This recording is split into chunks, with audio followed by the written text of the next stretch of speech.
his statement. I now give the floor to the representative of the Russian Federation. Thank you, Mr. President. We'd like to thank the Special Envoy, the Secretary General Hans Grunberg, and the Deputy Emergency Relief Coordinator of OCHA, Ramesh Rajasingham, for their substantive reports. We are closely following developments in the situation in the Republic of Yemen. For more than 7 years now, there's been an ongoing bloody conflict with no end to it in sight. The political process is still stalled under the Stockholm and Riyadh agreements.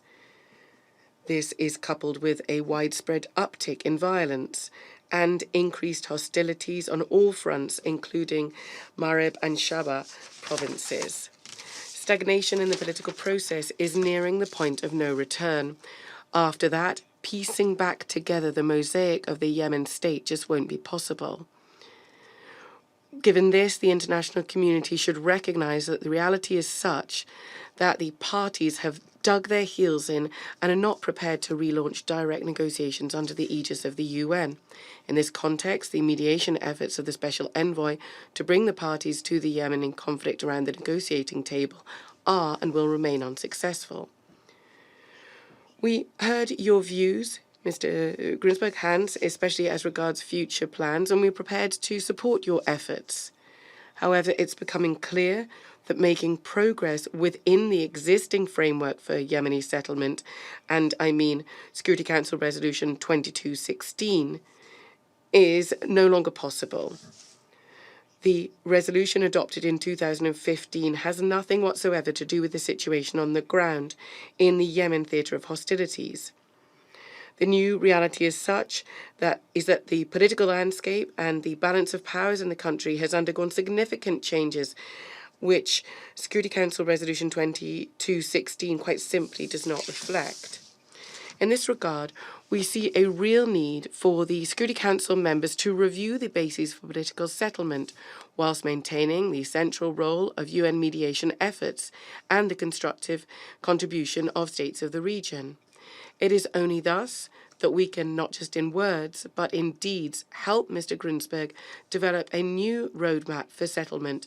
This will be able to reconcile the numerous competing interests of the various Yemen domestic political players to the Yemeni, the players to the Yemeni domestic political conflict. We would urge the members of the Security Council to think about a much-needed solution to this long-standing problem, a solution that would turn the conflict into a peaceful political situation and would provide necessary assistance to millions of Yemen inhabitants who desperately need humanitarian help.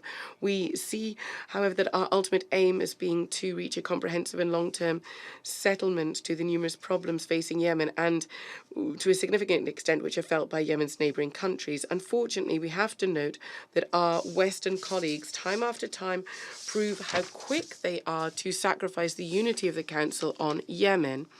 Guided purely by their own selfish interests, they use the language of sanctions, thus rejecting the possibility of finding any kind of solution.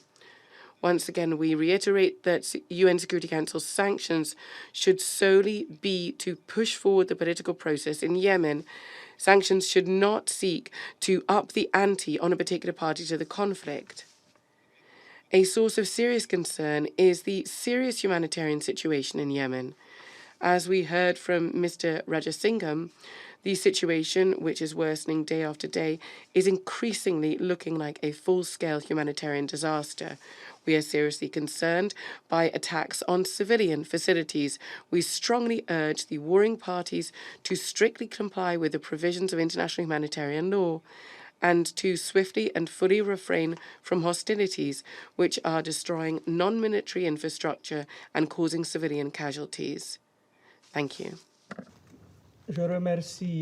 I thank the representative of the Russian Federation for his